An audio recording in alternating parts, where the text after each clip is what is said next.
Hello, everyone. Welcome. Going to give a moment or two, a few seconds more here as people are admitted. Welcome. My name is Hanan El Youssef, and I work at the Cooperative Development Foundation. Thank you all for joining us today.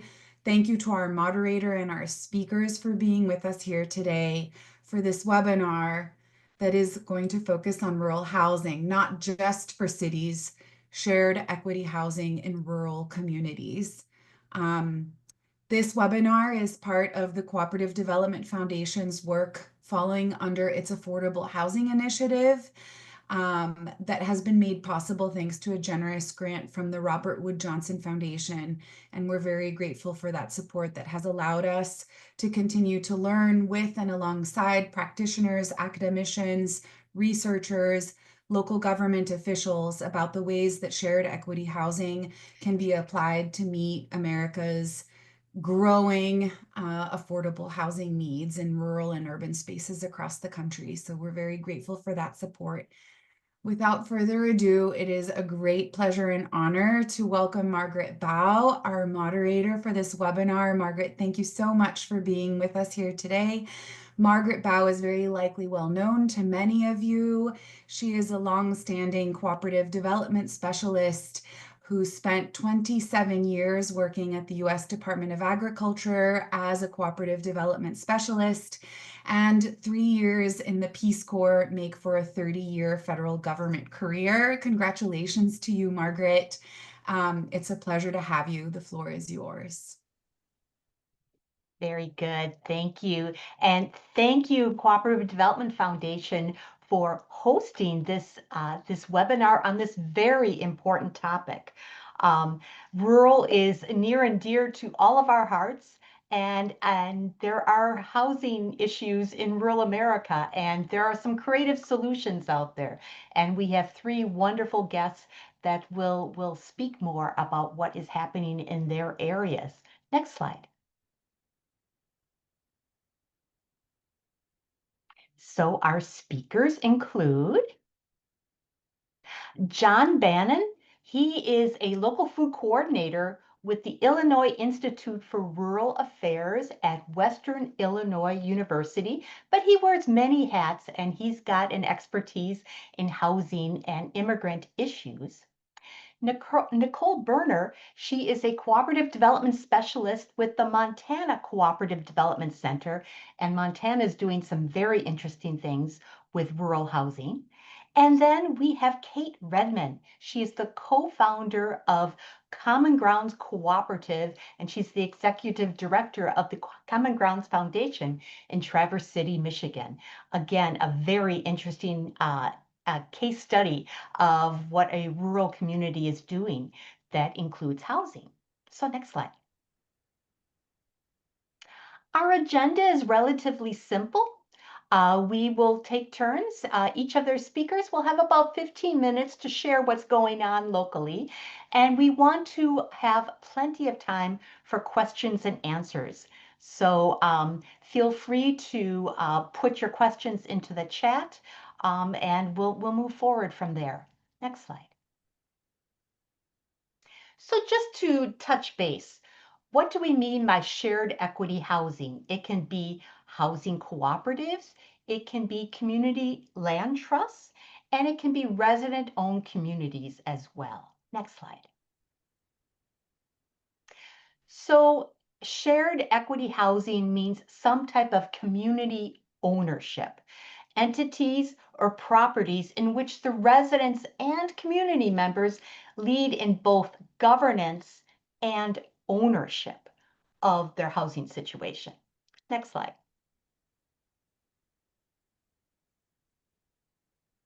There are a number of examples across the country of shared equity types of housing. It can be affordable, limited equity, or affordable housing. There's about 190,000 units across the country. Community land trusts are an interesting example with affordable housing in both urban and rural areas. There are resident-owned communities, which tend to be manufactured homes on a shared piece of land. There's 344 and growing across the country. And then inclusionary housing programs, which take on a multitude of forms. There's over 1,000 of those. Next slide.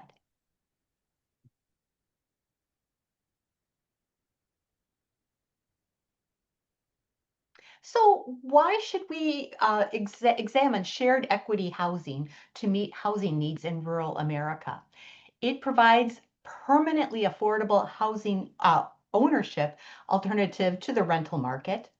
It prevents displacement in challenging or gentrifying markets, especially those markets that have a lot of visual amenities or are growing. Promotes owner occupancy and supports local workforce needs. And its long established models with demonstrated benefits for both residents and the community. It can provide housing stability and advance social and financial equity for the people that live there. Next slide. So just to touch base, some examples of this, it can be the limited equity housing cooperatives. It can be community-owned real estate cooperatives, which Nicole is going to touch upon. It can be those resident-owned communities, oftentimes with manufactured housing, or it could be land trusts with cooperatively owned housing on it. Next slide.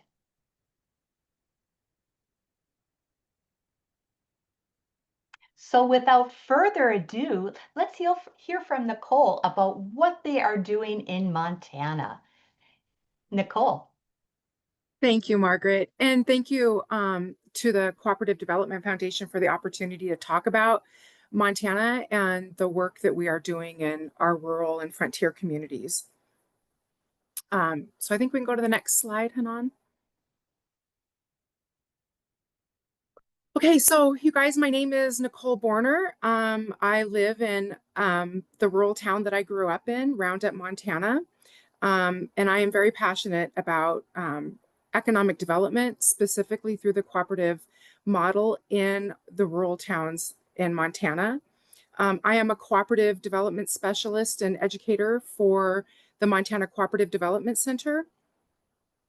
We work in all 56 counties across the state. We support all 12 tribal nations, and we work in all seven reservations in Montana as well. It's a large state to work in.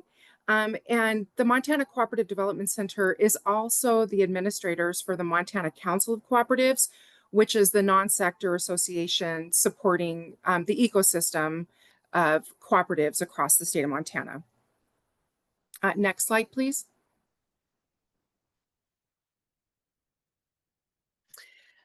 So this is just a little bit of what I'm going to cover today. And I just want to note, like up in the corner of some of these photos that I have some stats on what rural is in Montana. This is a particular, and they're all photos of communities in Montana. So this is actually Winnett. It's one of the communities that we have worked in to set up an opportunity development cooperative. But I'm going to talk about what the definition of rural in Montana actually means. And I'm going to talk about the difference between market assumptions and the reality on the ground.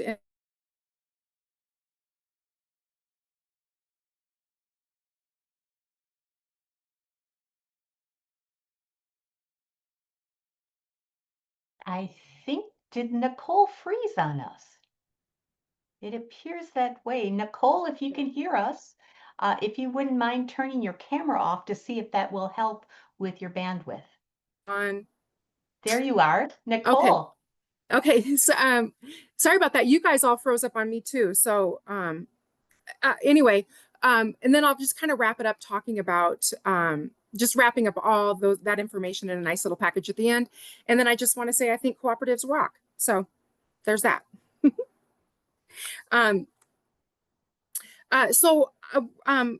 In Montana, we are the Big Sky, Montana.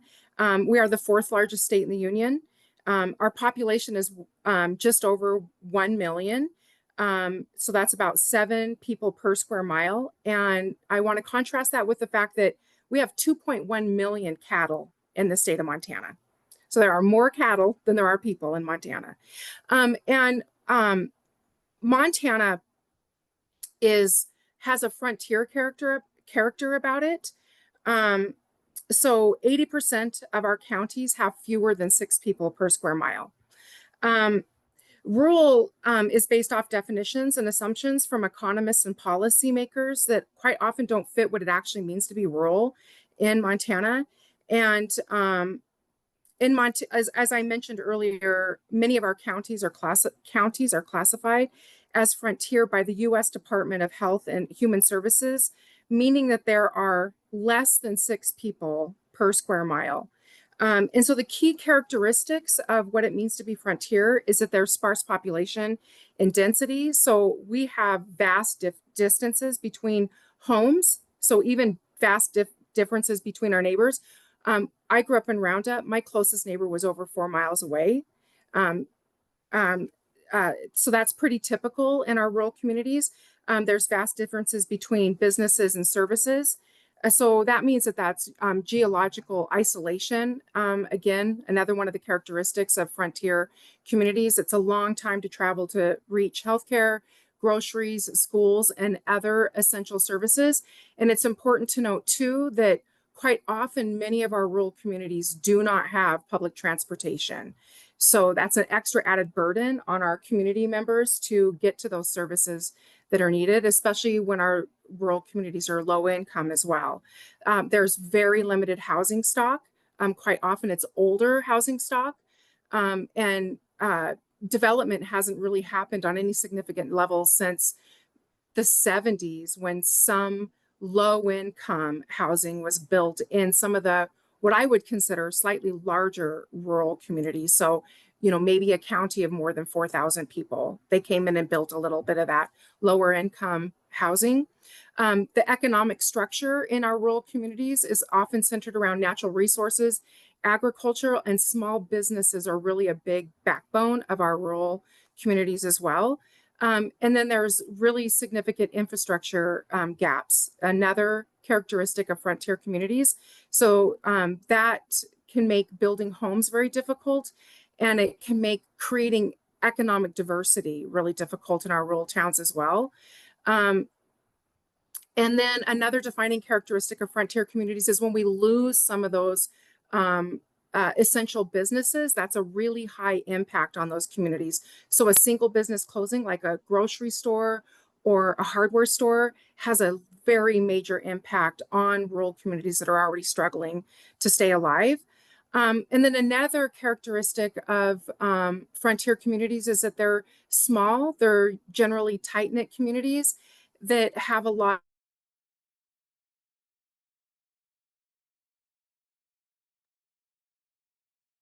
Oops, I think Nicole is joining us from a rural community with rural broadband issues. There you are. Sorry, you guys. Sorry about that. I can turn the camera off if that might help. That might help. Yeah. Okay.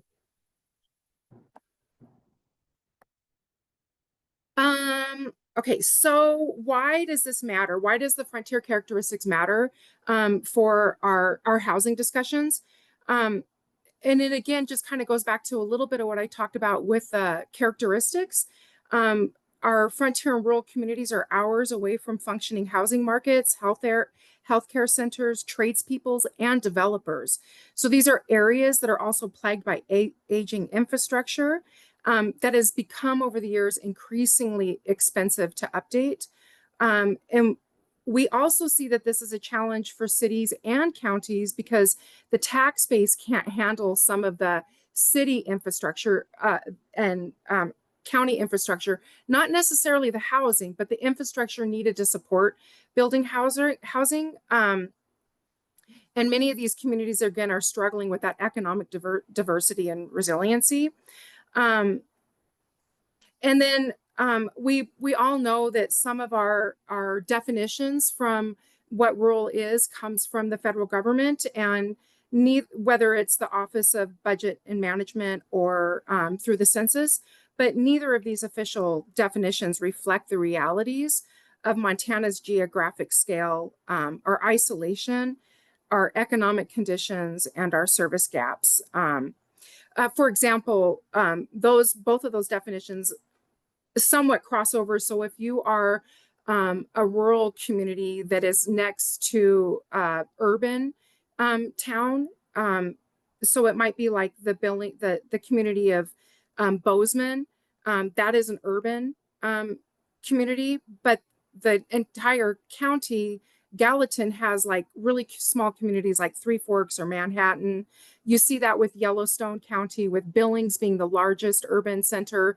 And so then the rural communities next to that, like Huntley and Shepherd, don't fit that definition because of their proximity to an urban community. And I would like to point out that the state of Montana has defined in their administration rules that rural is not an area within the city limits of our big 7 cities. So they are able to allocate some of the housing funds through House Bill 924 to our rural communities and not putting themselves in that box of what our federal government decides what rural definition is. So it's really nice to have those kind of positive impacts from the state recognizing that need of what rural is in our community. And so when we view this at MCDC, and even just as people who really care about rural economic development, we understand that this isn't just about affordability. It's about availability, the mass of people, the critical mass of people to make this happen, as well as the infrastructure. The next slide, please, Hanan. So I'm going to talk just a little bit about the market assumptions versus the reality on the ground in Montana as well. So our federal data assumes functioning housing markets exist, but many of our rural and frontier communities don't even have an active housing market, even with the influx of people since COVID. So when these policymakers and economists and federal agencies are measuring housing affordability, population and growth and employment, they do that based on assumptions of how the market behaves, so that there's enough people to generate a demand. That doesn't happen specifically in our very, very rural frontier communities, that there are builders and developers that are responding to that demand. We don't have developers in our rural communities because they're not able to make a profit off of it. So there might be 0 homes for sale or for rent in a rural community. As I mentioned earlier, they're full of the people that already live here. So there's no market available. There's no developers building because there's no profit margin to be made. Banks are really conservative in our rural communities when it comes to loaning in the rural communities. That's not, they don't have the market assumptions that match the realities on the ground. Our elderly residents are living in homes that are not safe or repairable. This is not measured in these assumptions. And we have a lot of overcrowding and substandard housing. So in our community, we call it like it's been run through the rental mill. And often you'll see 2 to 3 families either living in homes in the cities and or living out in the counties where maybe one of the family members has 20 acres, but there's 2 or 3 families actually living there as they try to get enough money to build, a house for them to live in. They're living in trailers. So you see this a lot, especially with our rise of population in our communities. And quite often you find in some of our rural communities, the landowners might not want to sell or subdivide, and it's not for economic reasons, but it's for legacy and culture and their family ties. They're not ready to let go of some of those homes. And so that adds to the reality on the ground versus the assumptions that our federal government and economists make. So again, it's not just about price, it's about availability, access, and feasibility. I think that this underscores the realities of why Montana needs these innovative community-led solutions like cooperative housing and shared ownership models. Margaret, can you guys still hear me? I had a notice on okay, good. Okay, the next slide, please, Hanan.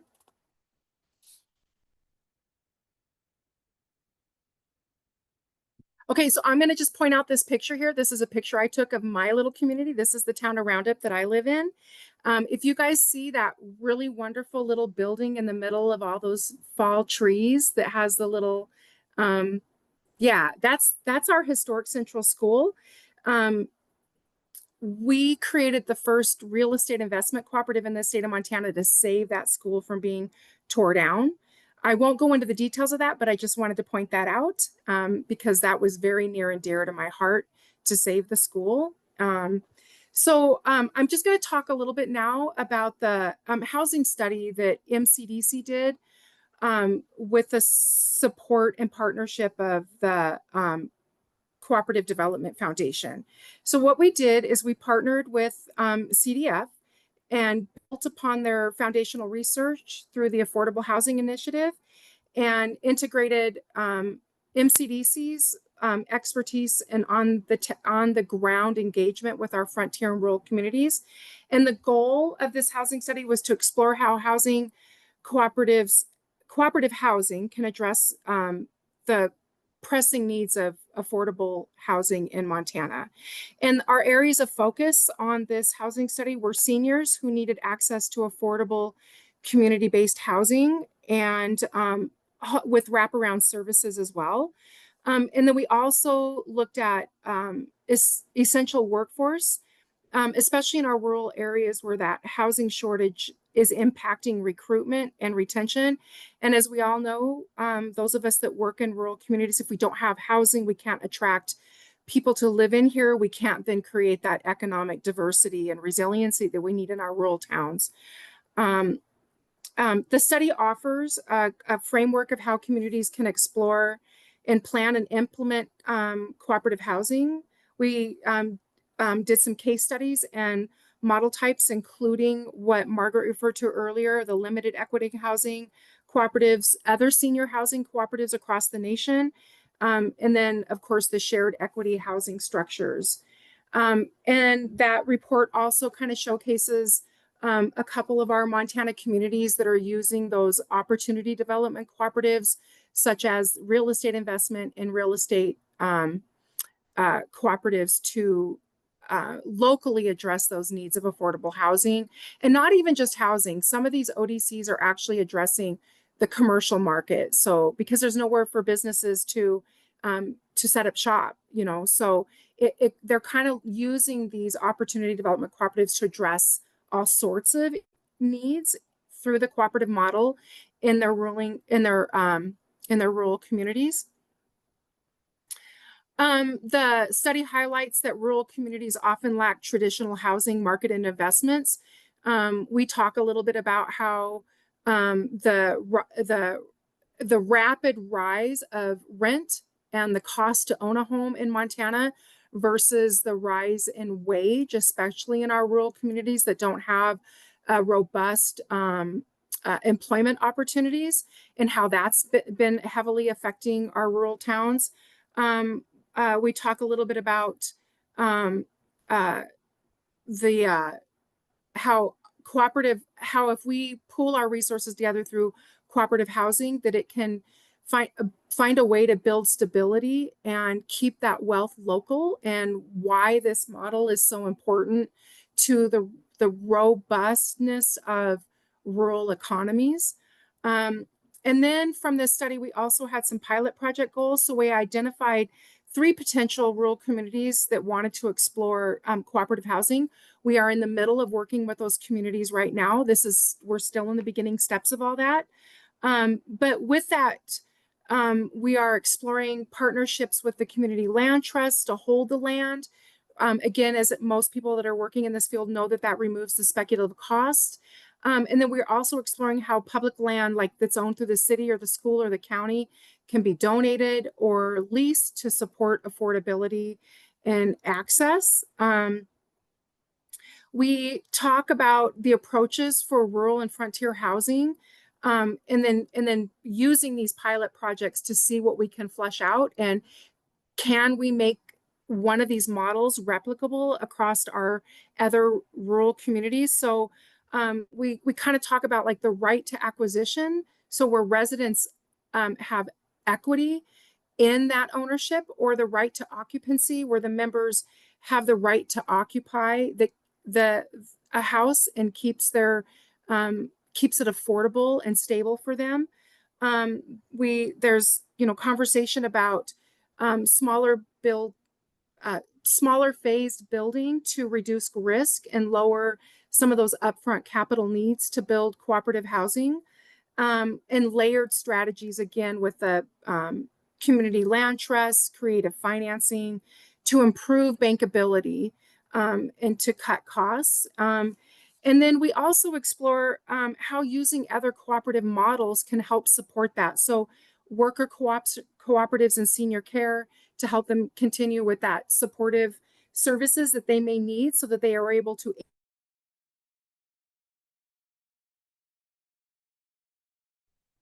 Oh dear. I think Nicole has her broadband is not serving her well. I think Nicole's time is coming to a close. We can ask more questions of Nicole during the question and answer session. But Okay. Nicole, thank you for sharing with us. Did you have anything more to wrap up? No, that's about it, you guys. If you guys, if my thing is unstable, I pretty much covered everything I wanted to, so we can move on to the next speaker. Thank you. Oh, okay, very good. Thank you. Very interesting. The diversity of approaches going on in rural Montana. So next up, we have John Bannon with the Illinois Institute for Rural Affairs, and also another state with some interesting things going on. John. Thank you, Margaret. Very interesting things going on in Montana. Impressive. I'm going to talk about housing in Illinois, particularly some immigration in rural communities in Illinois, and some of those things will undoubtedly apply nationwide or to other areas more or less, but I'm going to talk about that Illinois specific context. Hanan, could we go to the next slide? And the next one. I kind of want to go over the context. Illinois, kind of similarly to New York, we have a large metro area, Chicago, and we have everything else, and the population trends and the simply population density is completely different in those two areas. So I'm going to talk about the rural part of the state and how our population is not going in the right direction in a lot of those smaller communities. Touch on immigration, some challenges associated with that in rural communities, and as well as the successes and the possibility to revitalize some of those rural communities through immigration and the role that can play. I want to talk about LIHTC, low-income housing tax credits, just because it's one of the few federal sources of housing dollars that are increasing, as well as the capacity issues we're seeing across small towns in Illinois, as well as just exploring what that means a little bit, touching on some models, and there are some resources for bedtime reading. Hanan, can we go to the next slide? I'm a planner and map nerd by inclination, and so I like the map just to show what I'm talking about a little, but suburban Chicagoland is increasing in population, and Bloomington, Normal Metro, and a couple other areas, but most of the smaller communities in the state the counties are experiencing some population decline. As is in the case in many areas, people go away to college and they never come back. The jobs markets are not there in the same way in the rural parts of the state that they are in the metro areas. So over half of the rural counties have lost population, and that's having a lot of impacts on a lot of the housing stock and a lot of the real estate markets as that's happening.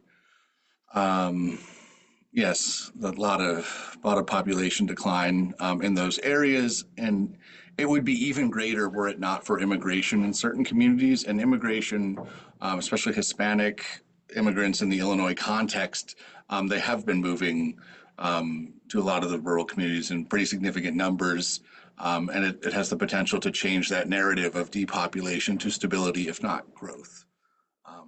Next slide. Immigrants typically have some challenges when they move to a new community, being not just from a different community, but from a different country. They tend to not make the highest wages, and therefore they can be cost burdened. It's possible that property owners in certain places will treat them less than ideally, given that many immigrants are reluctant to call on authorities.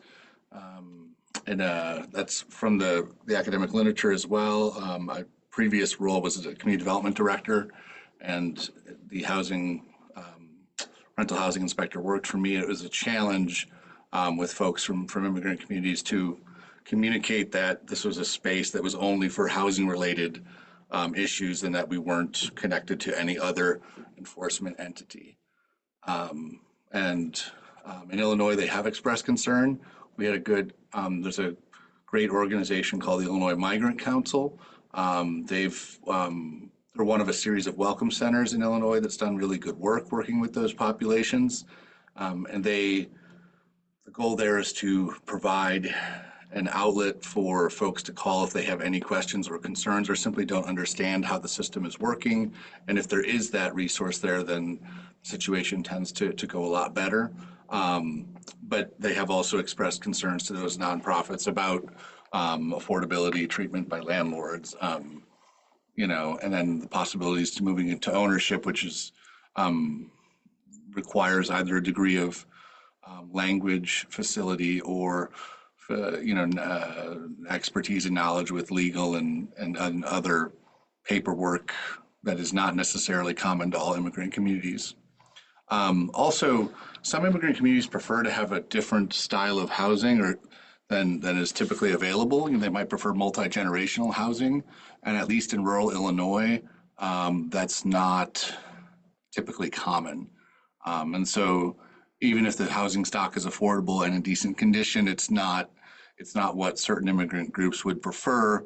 And so how do we accommodate that with them? And that Illinois Housing Blueprint has a lot of great information on that. The Illinois Housing Development Authority did a lot of good work going around the state and getting feedback from different stakeholder groups. Next slide.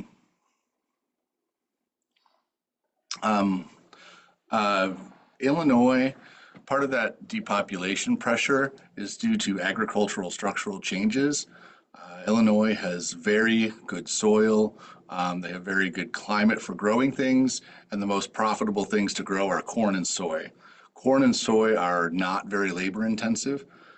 As someone who works in local food, I wish Illinois had more diversity in our crops, but we don't grow a ton of vegetables. We don't grow a ton of fruit. We could, we have the soil, we have the climate, but there's more money to be made in corn and soy. And those farms have increased dramatically in size as mechanization has happened. And so we don't get a lot of migrants. We get a lot of immigrants. They might move here for a meat packing plant. They might move here to work for a factory. They might move to open a business. But we don't see those people doing seasonal work in the same quantities that states like California do because the crop mix is different. Like I said, we do have a really good welcome center network that's been effective. We are trying, or many towns are actually partnering with nonprofits. Most of the municipalities do recognize that they need to retain their businesses, and their businesses are dependent upon that workforce. And immigrants do tend to cluster with the community of origin, so there is some challenge in integration. Hanan, next slide. Some of the successes, immigrants tend to see disinvested areas as areas of opportunity. And so the same in some opposite ways that the longstanding residents of those communities might see those neighborhoods, you do see immigrant communities moving into areas that need some attention and there's some blight, and really dramatically improving that in a relatively short period of time. When you look at the statistics, the perception is that rural areas are less integrated than urban areas, but the data doesn't show that. The data shows that urban areas are they're similarly separated or segregated than rural areas. It might be more apparent in a smaller community where everybody knows where everybody lives, but there's actually not a whole lot of separation more than the national averages. Immigrants are really likely to be homeowners, and they're less likely to be on public assistance than the general population. So, these are generally people who are working full time and contributing a significant amount of their are paying full rent. They're not typically on a whole lot of assistance programs. They do add a lot of economic dynamism. They very frequently start new businesses. Have some personal experience that are SBDC of some of them, and also several of the case studies note how people went on from the jobs that brought them to those communities to opening new businesses.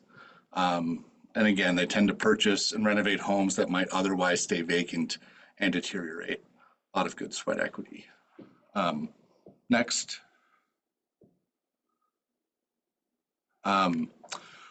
So revitalization and immigration, just to share a case study, Arcola, Illinois, small community in the neighborhood of Champaign-Urbana. There's a neighboring town.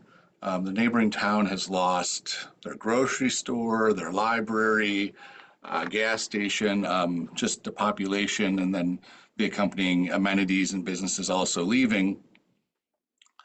Arcola has been very welcoming to immigrants. They had 3 large factories, including a broom factory. They've retained them all. They've been very open to the immigration. The immigration has sustained their workforce needs, and so those factories are continuing to thrive. They've started, many of the people who moved to that city for factory work have left the factories and have started their own businesses. The economy is booming. That Tom Flavin that I mentioned there is the former mayor. The new mayor is actually someone who's originally from Mexico, and so now he's moved. He's started in the factory, moved upwards and onwards, and they have a really nice dynamic there that seems to be really functioning for them. On the western part of the state, Beardstown, Illinois, has a large meat packing plant. They've managed to retain that, and that's the largest economic driver in the area. So if they didn't retain that, that would be a massive issue. They've retained their large economic driver. They've had generations, different waves of immigration. It was primarily Hispanic, and now they're adding a lot of African employees, and so it's a very diverse community. And again, it's a stable community. It's not experiencing significant population loss, and JBS was actually looking to build housing because they can't accommodate all of the housing needs that they have. So the immigration, compared to some of the other towns in the region, has really helped that community stay solvent. Next slide. Wanted to talk a little bit about low-income housing tax credits, and I think there's a good conversation to be had with our state agency that administers it, as well as across the country, how to improve it, how to do it. But we have some really great examples. There are also very mediocre LIHTC projects, to be honest, just to highlight a couple of the ones that I think went well. Indian Trail in Lawrenceville, it's a combination of duplexes and apartment buildings, but they mixed sizes of buildings and building styles. It doesn't look like it's low income. It looks like a normal community. I mean, they've done a really nice job of making that work well. And I wanted to reference Paris, Illinois. They have a Tiger Senior Apartments.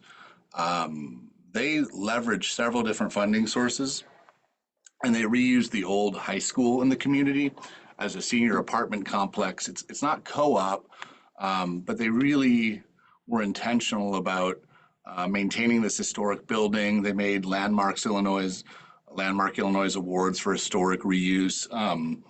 It's a very rural community, but they really leveraged what they had in a way, and I think that's the sort of thing that cooperative housing with some of that mix might be possible moving forward. Next slide.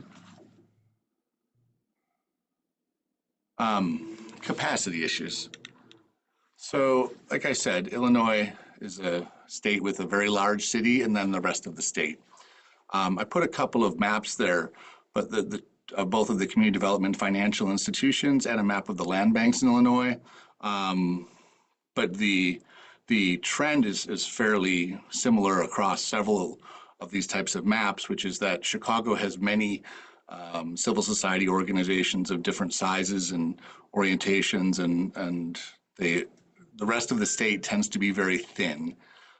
We are working with the community. They do not have a regional planning council or a community action agency in their region, and the land bank they're working with had to reach out to them from hours away.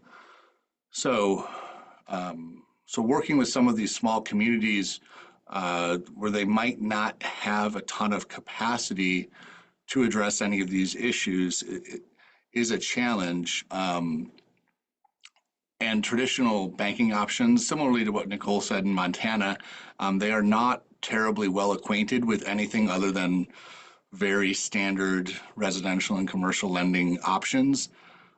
So it's going to need to be sold to these banks, perhaps not in some of the bigger towns, but outside of those bigger towns, they're not terribly familiar with it, and we don't necessarily have the civil society organizations to partner with on a lot of those different levels, a community foundation or any of these other entities. Next.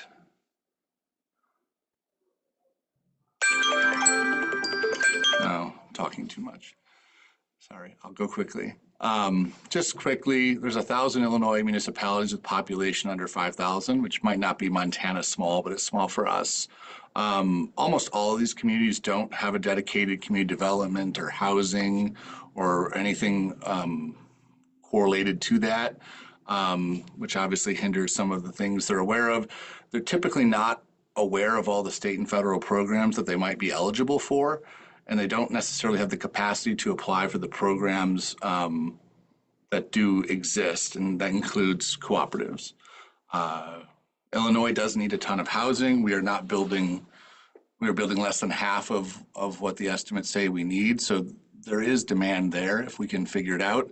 Similarly to what Nicole said, sometimes the cost of construction is more than the sales price on property in rural areas, which is a massive problem for infill development. So there's a big opportunity for cooperative housing if the case can be made to locals, but there is a massive knowledge gap across the rural areas. Hanan, can we go to the next one?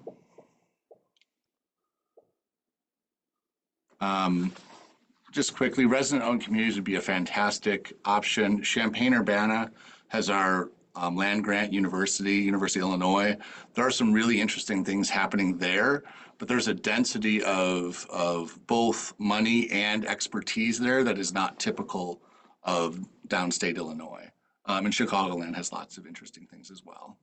And then there are some senior housing models where co-ownership of units have been successful. The buying or leasing depends on the model. The long-term senior facilities. So, next slide.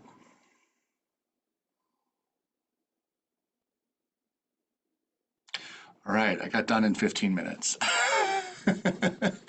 Yes, you did, John. Thank you. Thank you for that. And thank you for a peek into what's happening in Illinois and opportunities for improvement there. Very good issues that you brought up. Thank you, John. Next up, we have Kate Redman, and she's going to talk about Common Grounds Cooperative in Traverse City, Michigan, and some very interesting uses of the Business and Industry Loan Guarantee Program that USDA Rural Development offers. Take it away, Kate. Great. Thank you, Margaret. So great to be here with everybody. Hanan, you can charge ahead to the first slide there. So Common Grounds Cooperative, we currently have one building that's a pilot project that's located in Traverse City, Michigan. And for those of you who aren't familiar, Traverse City is kind of a rural regional hub. We have a very tourist-driven seasonal economy. Sleeping Bear National Dunes are here. I highly recommend a visit if you haven't been to visit us yet. But Traverse City has a lot of growth pressure and very high income disparity. And so like so many places in the country have a housing affordability crisis. and with extra pressure on our housing market due to, people with second or third or fourth homes, and also a lot of short-term rentals in our market. Common Grounds Cooperative was formed by a group of nonprofits and small businesses in the community that wanted to help take action to help address some of our community's needs. And we started with the framing question. We had a vacant lot that was located in an area that the city had designated as an area for kind of redevelopment as a downtown corridor. And we thought, well, if the neighborhood and the community could choose to build here, what would be the most wonderful, magical thing that people would choose to build? And so we created the co-op, and we built the building that I'm now sitting in. So we are a multi-stakeholder real estate cooperative. So that means we have more than one class of ownership, and we have one class of ownership for our community. So anybody can pay $50 and become a community owner of Common Grounds. You can go to our website today and become a community owner if you would like to. And that $50, it's really a contribution that you'll never get that money back unless we go out of business and sell the building and then refund everybody their money. We'll talk about more of the rights of our community owners, but being a community owner means that you have the ability to vote for board members, you get some perks in the building, and you have a voice in certain governance decisions. We do have over 1,200 community owners so far, which, we're a city of 15,000 and a county of 100,000. So 1,200 is a pretty good percentage of our local community. Our other class of ownership, so there's our community ownership class, then we also have a class of ownership for our commercial tenants. So and that's structured like a limited equity cooperative for the commercial tenants. So much how in a housing co-op, you would build equity over time, our commercial tenants similarly own their units and then share the cost of commercial spaces. Our residential our residential renters I'll talk about as well, but they are all community owners, but they don't have their own class of ownership in the building. We really viewed the community problem that we were trying to solve was how to help the community have a voice in real estate development. I often say that I think the community here feels like real estate development happens to it instead of for it, and that a lot of the development here isn't really meant to serve the people that live here year round. And this was a way to give the community a voice and a long-term governance tool to help drive real estate development that really served the people that lived here. We originally started working on the project in 2018, bought the land, formed the cooperative. We did our first community ownership drive at the end of 2018, raised money from the community in 2019, worked through zoning and approvals. We were hoping to originally close on financing and break ground in 2020, but I think as you guys may have heard, some things happened in the world in 2020, and it ended up being early 2021 before we closed, and the building fully opened in fall of 2023. Okay, next slide, Hanan. So a little bit about the building. It's 4 stories with underground parking. The residential are the top 2 floors. I'll talk in more detail on those on the next slide, but we have 19 long-term income-based units and then 5 short-term guest stay units. The commercial are the bottom 2 floors of the building, and we say that our commercial is focused on food, family, arts, and wellness. So we have a childcare, we have a restaurant that features local food and chef entrepreneurs. We have a coffee learning lab. We have a small performing arts venue. We have a visual art gallery throughout the building. We have a teaching kitchen. We have a co-working incubator space for nonprofits and social entrepreneurs. So basically, we just crammed a bunch of stuff that the community needed all into one building. And then there's also a fair amount of public elements and community spaces throughout the building. And that was really set up that one of the community needs we heard was the need for what, the kind of the wonky term is social infrastructure, but, physical places where lots of people are welcome, your community members can run into each other, form relationships, and just use the space for things. And so we built a space that had a fair amount of community space to provide that social infrastructure. Okay, next slide. So a little bit more about our housing, since that's what we're here to talk about today. They're mixed income, and we target a quarter of the units to serve people earning 60% of area median income, a quarter at 80%, a quarter at 100%, and then a quarter at 120%. But in our market, because our median income is so high, 120% AMI really just ends up being market rate housing. So we say that we have that 3/4 serve below market housing. We do not have LIHTC or another form of formal federal subsidy in the project. So one of our creative ways to help make the affordable housing sustainable was to have 5 short-term rental units. Of course, our community is a big tourist destination. It can be lucrative for at least 3 months of the year to have short-term rental units. And, in general, short-term rentals in our community are very controversial, like they are in a lot of tourist towns, because of the pressure they put on housing affordability. But we really have had support from our community, and people understand the narrative that, we have 5 short-term units to make 19 long-term units possible. I'll also say that I do think it's nice, because we're here to serve the community, that there's a way for the community to also stay and be able to enjoy the short-term rentals. So we often have, owners who have guests in town or something like that, or people that are coming to see a show in the performing arts space that are able to stay in the building. So in a way, it also helps contribute to building community as well. And our rental units are part of the way they're what we would say affordable by design. So they're all very small footprint. They're 400 to 800 square feet. Our architect did a really nice job of designing them to feel good and functional, even though they're small. And they are really high quality materials. We felt like we were making an investment for the long term for the community and the building. So the building as a whole and the housing units are really well built. We leaned into green building. So we do have solar and green roof and just very energy efficient building. And the housing is, they're all heated and cooled by mini splits, so all electric. And they do have access to a lot of shared amenities. I mean, of course, the building as a whole has a bunch of amenities that it's just cool, to be co-located with if you're looking to build community and participate in activities. But then we do also have specific community areas for the residents. There's wellness and exercise room. And our residents do have preferred access to the childcare that's in the building as well. Okay, next slide. So I get a lot of questions about, oh my, how do you guys ever make decisions with so many stakeholders? And I would say that part of it actually has gone really well and not been that complicated. We put a lot of thought into setting up our governance at the beginning and really tried to manage the expectation for the community as to what their role would be. And it's been very positive and supportive. So we have our 2 classes of ownership, the community and the tenant owners. They elect our board. And then, like many other nonprofits, our board hires an executive director, and then our executive director manages the staff and any additional volunteers. We do have a commercial tenant owner committee, and that committee is really involved in a lot of building policies about how our common areas are managed, since they are very affected by that. And they also have a role in finance and governance. Our board, when we wrote our bylaws, we thought, okay, who are our key stakeholders that need to be represented on the board?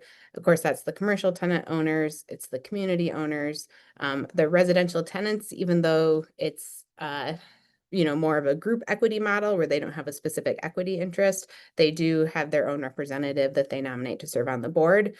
We also have, we call it the river representative, which is really just, we wanted to recognize the environment as a stakeholder. And we have an appointee who's specifically there to help make sure that we're taking into account our impact on the environment and we're located on a river, so our neighboring river.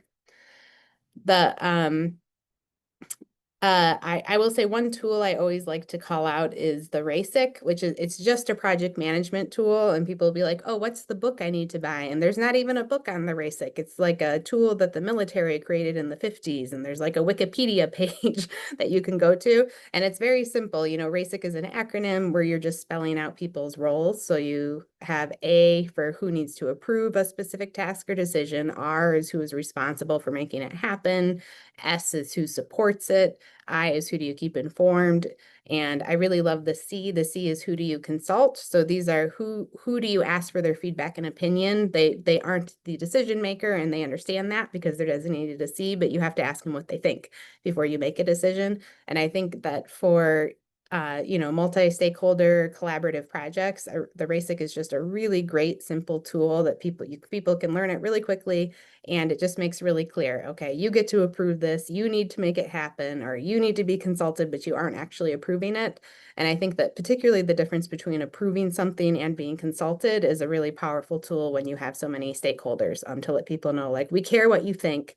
We can't, not everything is going to be voted on by majority by everybody, but we at least want to know what you think before a decision is made. Next slide, please. Okay, a little bit about our capital stack. Like so many community projects, we had a complicated capital stack. Our primary, our biggest source of money was a loan that was secured by a USDA loan guarantee through their Business and Industry Loan Guarantee Program. And this was such a powerful tool. I can't speak enough how lucky we are that this is available in rural areas. When I talk about this project in urban areas, it's often a question that comes up is, well, who guaranteed this project? And it's like, well, the federal government did, but I'm sorry that is not available to urban areas. But so, usually if you're doing a big real estate development project, the lender is going to want somebody to guarantee the project, and you really can't get financing unless you have somebody that has enough resources that they can personally guarantee a multi-million-dollar loan. There was certainly nobody in our project who could have done that, but luckily this USDA program allowed the federal government to be that guarantor. It is important to note that even though it's a business loan guarantee, but you can use it for housing if it's part of a mixed use project, and the majority, I think it's the majority of your square foot and your projected income needs to come from the commercial areas. But like our project is basically 48% commercial residential, and that qualified just fine. I see Margaret enthusiastically nodding, and I know, we've talked about the project to USDA state administrators and different USDA groups too, to help show as an example how important it is that this program can be used for housing. And we also had a second mortgage. As it turned out, when we got close to closing on our financing, it was COVID and things were happening, and some of the state money moved what money was available to us, and we had an unexpected gap. And IFF is a community development financial institution, so basically a 501c3 bank that came in and took a second position to our primary mortgage and filled that gap for us, which was great. Then we did also have some sources of equity in the project. Our commercial tenants were all supposed to put a 20% down payment. But we quickly learned that kind of exceeded their capacity. So we helped raise the money from the community. We got a $1.5 million grant from our State Economic Development Corporation. And we had our community owners. Another piece of the project that was innovative that we get asked about a lot was that we did investment crowdfunding. So, we had those 1,200 community owners. We raised almost 1.8 million through from our community owners, including through investment crowdfunding. We wanted our main equity investors to be really aligned with us in mission and purpose, and to really be accountable to people that had not only a financial interest, but also shared our community and social impact purpose. Our median investment was $2,000, and we have 500 investors. So we had a lot of people who invested a little bit, and that was really our goal, because we didn't want anyone to take a big risk. We wanted everybody to take a little risk together to help make the project possible. So that was a really cool tool and another way to help empower the community to be a part of the project. We also used the PACE Green Assessment Program, which is kind of a specific and honestly sort of weird program where you can, based on how green your building is, you're entitled to borrow some amount of money from a private lender, but it comes on your property as a special assessment from your local taxing authority, and they have to have legislation that enables it. And it also filled a gap for us. And then we had a little bit of grant from our local brownfield. Okay, next slide. And I see that I'm coming up on time too, but I think I'm almost there. So the project overall, what is our impact? We really were just trying to meet some community needs, and I think we did it. We have workforce housing, we have neighborhood-based childcare, we are helping to support a culture of health. I see I'm getting moved to the next slide, so I'll just say we had a laundry list of community needs. Oh, okay, maybe not intentionally. We created a way for people to build wealth by investing locally. We helped create spaces that attract and retain talent for it to support a year-round economy. We aligned with the city vision to redevelop this corridor as a walkable, healthy living corridor. We're helping to support and attract artists, and we created social infrastructure. So just a whole bunch of community needs that we are helping to address in this building. Okay, next slide, which is also my final slide. Um, why is this powerful for rural communities? So I think part of it is just creating a way for communities to feel like they can actually have a path forward in real estate development. Real estate development can be very disempowering for communities where it's so expensive and you have to so much expertise, but this is a way for a lot of people to participate in a small but meaningful way and help direct the long-term direction of your building and property. And I'll say, I think this is probably especially useful in over or underdeveloped markets. So we're an overdeveloped market, so helpful for us because there's a bunch of development happening that people don't feel like serves them. But also if you have a market where you can't get any developers to come in, this is also another way, just as the traditional function of co-ops to help fill gaps that the market isn't serving. This is another way to use a real estate co-op to meet local needs. I think another great thing for rural areas is just addressing so many community needs in one spot. In rural communities, you're only going to get so many projects done. And so having a project where you can combine a bunch of things and also allow those tenants to build off of each other, share fundraising, share property management, share the cost of a bunch of things. It's a, efficient tool for everybody. And also funding wise, as I talked about, the USDA funding tools that are available only in rural areas are really great for projects like this. So the business industry loan guarantee, we also used a REAP grant. We're also working on using some of their other tools now. And I do think, the other tool we used of investment crowdfunding is also a good fit for small communities because that's a very, communities where people really know a lot of the businesses or nonprofits or people doing the housing, there's a lot of trust already to invest and support or to know who not to invest in, either way, but having those pre-existing kind of relationships helps, helps develop the crowdfunding piece as well. All right, I think that's it. I'll turn it back to you, Margaret. Wonderful. Thank you. Thank you, Kate. Thank you, John. Thank you, Nicole. These were great presentations. And if people have questions, if they wouldn't mind typing them into chat. And as we wait for some questions to come in, I'm going to take liberties to ask a question based on observation of your presentations. And it's the issue that John brought up about capacity for a rural community to do some of this work. It sounds like what's going on in Traverse City and in that part of Michigan sounds like there's a whole lot of capacity going on.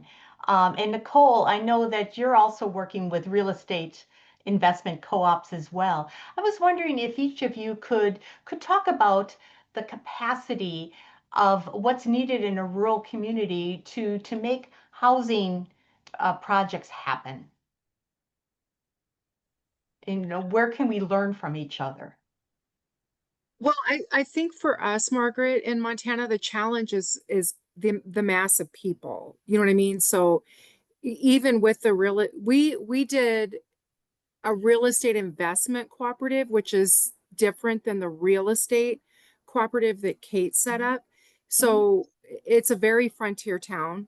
That it's 2.5 hours from any urban area, and they pulled their money together to purchase property and then flip it.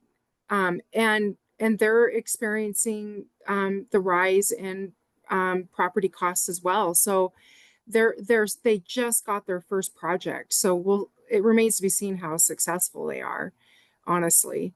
I think they're two different models, what we have done in Montana and what Kate has accomplished in Traverse City.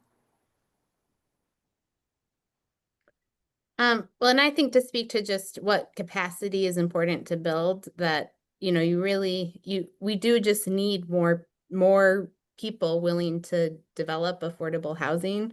And I know I've seen efforts in our state and in other states to try to really incubate and support both small scale and medium scale developers. I know in the Upper Peninsula, they have a network that is informal that meets every month, that if you're just interested in learning more, and you have a job, but you're looking at the house next door and wondering if you could turn that into some housing units, that what efforts that can be done to help incubate and support people that are interested in learning more about development is perfect, because you just need more people to get hands on and make it happen. And I think too, no one in our project had any real estate development experience. And I remember meeting early with a banker who was like, I like what you guys are doing. I just wish you were starting with a smaller project. And there was some wisdom in that. But I think, because we didn't have any assumptions about how it was supposed to be. And in some ways that's helpful, because we all have to be innovative and creative to make affordable housing work right now. And I think a benefit of small communities is people are really willing to help each other. And we just asked for lots of help. And we are lucky that we have a community with a lot of expertise. So there were people with expertise that we could tap. But I think that in a lot of rural communities, to the extent that people do have knowledge, you probably can reach out and ask, and they'll help you and want to try to help you be successful. And when I showed you guys the historic central school and the picture of my community, that is a real estate investment cooperative. And what we did is we created a real estate investment cooperative to purchase a share of the developer's project. Now actually, Kate, every time I hear you talk about how you funded it, I'm like, I need to get you in contact with the developer, because that's been part of the problem, is finding some of that other monies to get that project up off the ground. And in tandem with that, we worked with I was on a volunteer group. I was a commissioner at the time though too, but we worked with the volunteer group to try to get the city to create its own standalone growth plan and its historic preservation plan, and then create a TIF district, right? So we could try to layer all these things, but I am just finding with the work that we're doing in Montana that challenge of critical mass of people for that capacity is it's so hard to overcome. And that's the goal with the pilot projects, is hopefully we can find a way to overcome that. Right. And to have forums like this to inform people, Yeah. hey, you're doing this really innovative thing in Montana or in Michigan or in Illinois. What can we learn from each other? There was a question specifically for Kate, from Nicola. She said, such a fabulous but complex project. How do you work with groups of people who are not construction specialists to build enough skill to project manage effectively?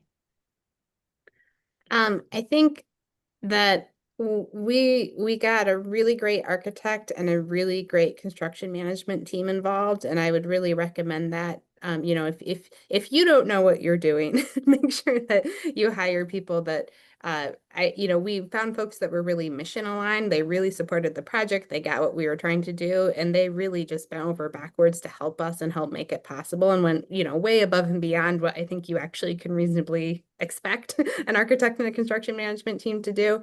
But it meant so much that we had, they were just trusted team members, and they really helped fill the gaps where we didn't have knowledge gaps or we didn't even know what questions to ask. They really helped us to make sure that we were asking the questions we needed to. And the architect really did a great job of working with all of the partners and helping advising on their needs, and, identifying like, oh, you have a really specialized need in, like acoustics for a performing arts space. So let's make sure we have an acoustic expert who can help design the space. And we did, all of our spaces were designed by the people that actually use the spaces. So, which doesn't sound like it should be a novel concept in real estate design, but I guess that often does not happen. That teachers design the child care space, and artists design the listening room space. And I think having the stakeholders who are directly going to use your project also involved in the design is a cool opportunity. And of course, it's great community engagement as well. But so yeah, I'd say a good architect and construction management team can help fill knowledge gaps that the folks on your team might have. Thank you for that. We have another question here. What can local governments do to support co-op formation? And I would expand that to to this type of housing. What kinds of local policies and regulations either help or hinder the development of co-op housing and shared equity housing?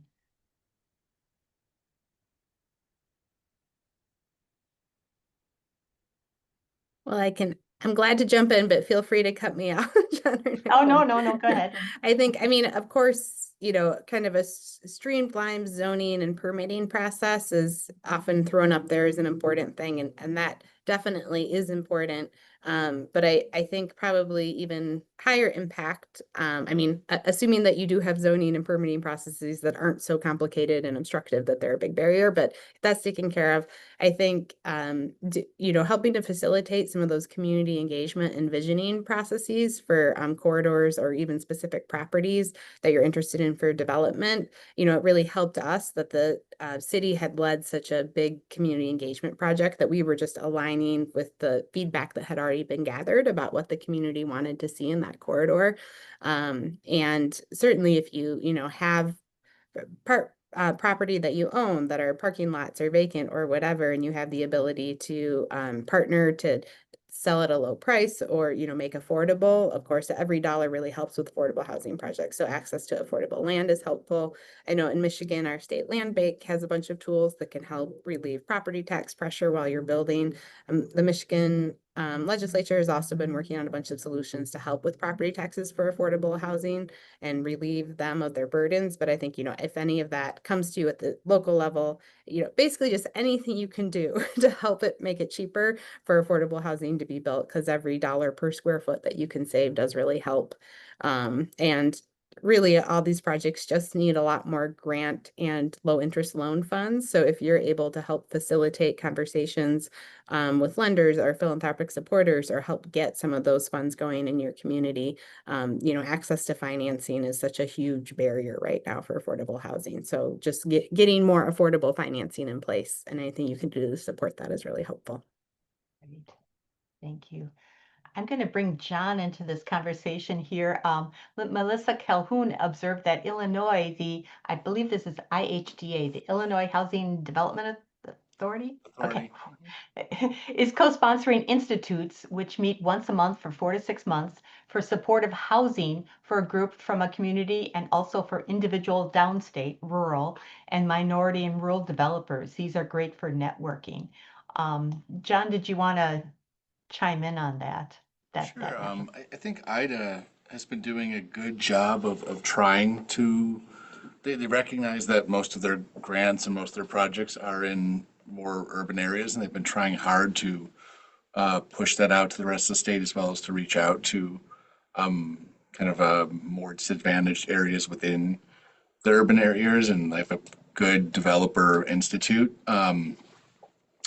We need more developers, we need more contractors. So like the Michigan, you guys have a fantastic land bank model. It's wonderful. It's statewide. They set it up right from the beginning. We might not have. And so I just trying hard to do technical assistance on all those fronts. So all the rural land banks can get free legal assistance and all that sort of thing. They've got institutes that are going that are really good. We're talking with them about how we more effectively reach out to the communities. They've got a good housing plan program that people can access for free if you're like a small community. So they're doing a lot of really good things. We had a challenge in a recent grant program where they are trying hard to do a good job. 50% of the recipients of one of the recent grants were unable to spend the money down in the time frame because it's designed for a town of 100,000 with a full community development staff to administer. It's not easy. Here's an inch of paperwork per property. And you have to, it's not their fault. It's just how do we either make those processes easier, or how do we create regional organizations that can fulfill those processes in a manner, and would USDA be any different? Probably no. They would want things done in a certain manner, and the technical items being done in a certain manner. But we need contractors too. We don't have enough carpenters. We don't have plumbers. We don't have enough of anything. And we have the same problem on LIHEAP and like, what is it, low income housing energy assistance program, like just new windows and the like.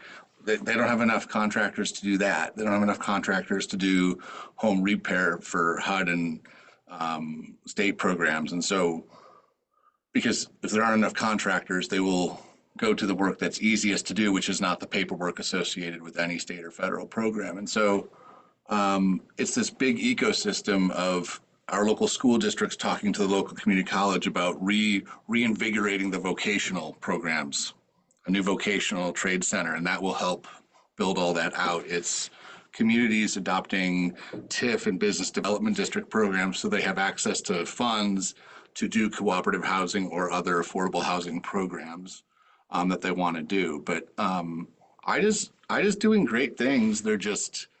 Um, they're just trying to navigate an ecosystem that's not set up to help them. But they're at least listening, and more so than some of the other agencies. They're my favorite state agency. Do with that what you will. You heard that here. Nicole, did you want to make an observation? No, not really. I would just double down on that. And part of what we deal with in Montana well is education. And in a lot of these rural and frontier communities, they don't know. So we can take my community, for instance, where they didn't have a TIF district. For decades and decades, the city they piggybacked on the county's growth policy. So there was like no planning whatsoever about housing. And we knew housing was a problem really in the 90s. It's not like this was just because of COVID. So what I find in Montana is that there's so much of the education that needs to be done. There is no ecosystem really, like that John was talking about, or regional or otherwise. Everybody's kind of always in their own silos, and communities are just struggling. You get new commissioners or new city council people or new mayors that don't really know about economic development.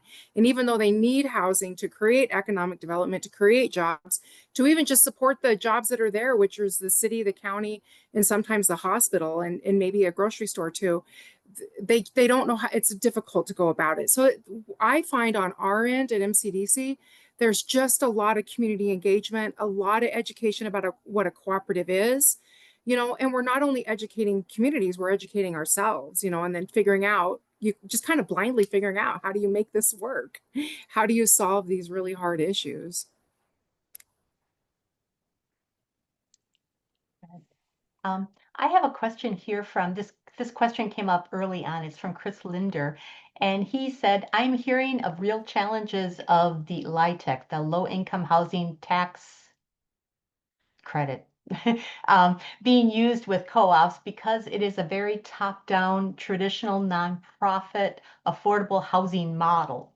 The main example I am familiar with, they had to pretzel itself into being a nonprofit and not a true co-op, and had to go and to let go of some of the principles of self-determination because the federal government and the local housing authority, number one, did not understand resident ownership and control, and number two, underlying that is they did not really believe residents should or could have the level of control.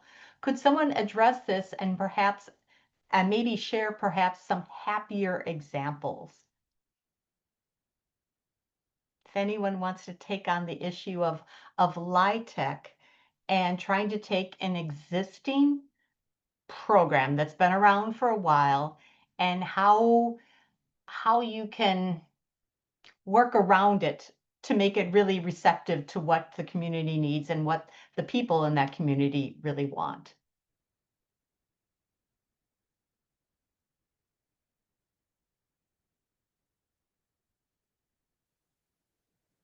And I noticed that Kate, in the Common Grounds project, you did not use LIHTC. And maybe you wouldn't mind touching upon that. Sure. Yeah, it was noticeably quiet when you asked for LIHTCs and co-ops work together. Although I'll say that is something I'm hoping to learn a lot more about over the next year or two. So if anyone out there knows, please, I would love to learn more about where you've seen successful projects. We originally really wanted to have just find somebody who is a nonprofit housing developer to be a partner in the project and not do the housing ourselves. And there was just nobody in our community that had the capacity or could do that or would be a good fit, which is how we ended up taking it on. And at the time, the way that our state was doing the QAP, the kind of scoring for how you're prioritized for the 9% LIHTC, the most lucrative and best and very competitive funding that you can get for LIHTC.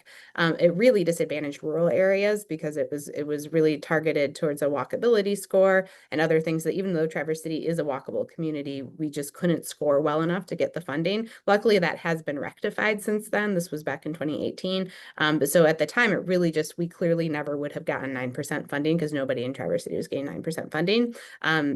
Since then, there have, if we were doing it now, we would probably try harder to make it work because we would have a better shot.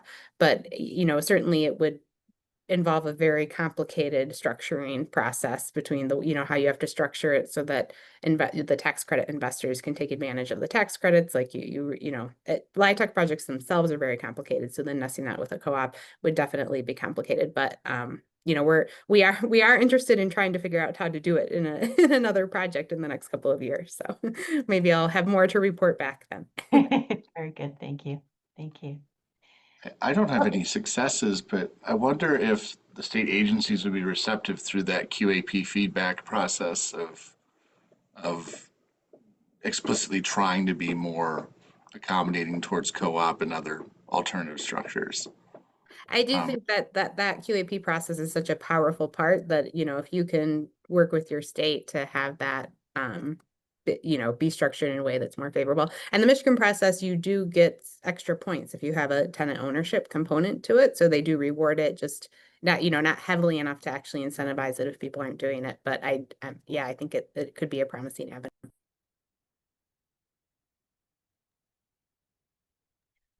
This We have about, go ahead. this is Melissa Calhoun. I cannot figure out how to raise my hand on the Zoom app. I was just going to comment on two things related to the ownership, the co-op model, and how LIHTC works. Part of what you're going to need to do, LIHTC usually starts, they call it like a three-legged stool. So you start with the developer, the funder, the investors, and usually have a supportive housing provider involved in there. I think it's really going to be the supportive housing provider that will carry that mindset through that development. And once you get beyond that, but it's my understanding that the investors really have pretty much full ownership of that property until about 15 years in. And then there's an opportunity for other folks to purchase it. So if you can write into that original contract in the LIHTC, who might have the opportunity to take it on at that 15-year mark, I think that might be a place where the more cooperative model might be able to take hold.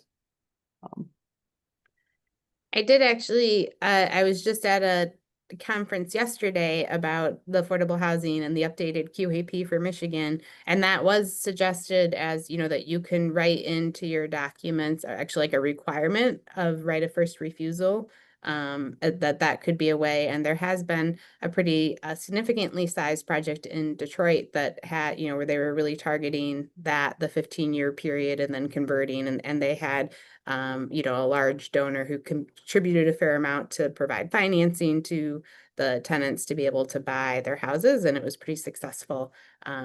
I can share the information. I have the PowerPoint from that I can share if folks are interested in learning more about that. But yeah, I think writing into the documents a right of first refusal for the tenants seems like a really interesting approach. I'll just say too with LIHTC, because we looked into several, like I said, my old job was the community development guy for a city. So we were looking into a few. Some of the developers are simply better and worse. I mean, some of them are super nice and their track record is great. And some of them they just flip every property after 15 years, and it's just a money-making enterprise. And so, you go to some of them, it's this really interesting design. Some of them, it's literally a cookie cutter. It looks low income. You know what I mean? So I really think some of it is finding the right developer. And it may take years then to work, it may be a 5-10 year process, even if it doesn't involve co-ops. But it's better to have the right developer, the right project, and then slowly figure out the puzzle pieces. But I mean, which adds another layer of complexity to this already complex process. But in Illinois, the developers are not all. Ida won't tell you which ones to avoid, but there are some that they'll do it, they'll adhere to the law, but it's not going to be anything great. That's just my 2 cents. And then some of them are absolutely fantastic and amazing and trying so hard to do innovative things. And so I think if you found the right developer, and it's the right local partner. When we were talking to the developer, they were working with Bloomington. Bloomington has money. It's, Bloomington Normal, where Rivian is, the ISU, State Farm. And the city was putting millions and millions of TIF money into it because they wanted a certain location and they wanted a certain this, and it was workforce affordable housing, but they're like, it won't look that way. And they were, it was the right everything, and the state funded it, but the city was committed too, and so it wasn't co-op, but it was a really nice product, and the right developers willing to work with them on it. So, Thank you. Thank you for that. We've got about 5 minutes left, and I just wanted to give an opportunity for each of the speakers to bring up a single point that they wanted to sum up, to give some hope to other rural communities of the shared equity model.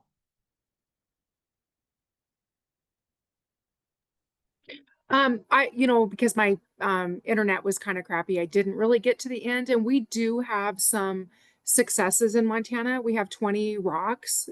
We have a active senior housing cooperative, and then Village Cooperative is in Billings. They're actually breaking ground to build in Billings. Now that is in an urban area, but there we do have successes, and I do feel that the opportunity development cooperatives are successful as well. They just are slower and will take a little bit longer to get them done. But, I think that the cooperative model, because of its inherent community, the way the community has to come together to solve these problems and keep that wealth in their community, and they have to democratically come together to solve this. I think it has a lot of legs and will solve a lot of these problems. It's just a big lift when it comes to the funding and finding the capacity and people. But it can happen. It can happen in rural Montana. I believe it. Thank you for that, Nicole.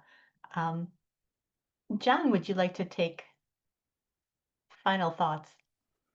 I think the area or rural everything is ripe for cooperative housing. Like Nicole just mentioned, ROCs. I mean, manufactured home communities have such a bad reputation in some communities, but it's because of how they're run. And if they could be owned by the residents, the outcomes could be completely different. And so, one of the, I know a community in Missouri, they just converted a former manufactured home community to a tiny home community, but we could be converting these to ROCs. And I think there would be a receptive audience in the localities because they're looking to do something with these communities. And they might be willing to put real money behind it.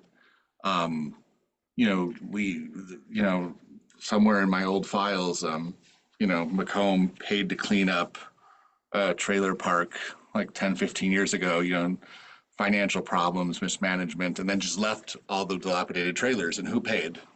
Well, the city paid, but the city could have easily converted it at that point in time to a resident-owned community. And so I think for all these communities that have challenges, you can convert the vacant building to a co-op. You can convert the vacant manufactured home community to a ROC.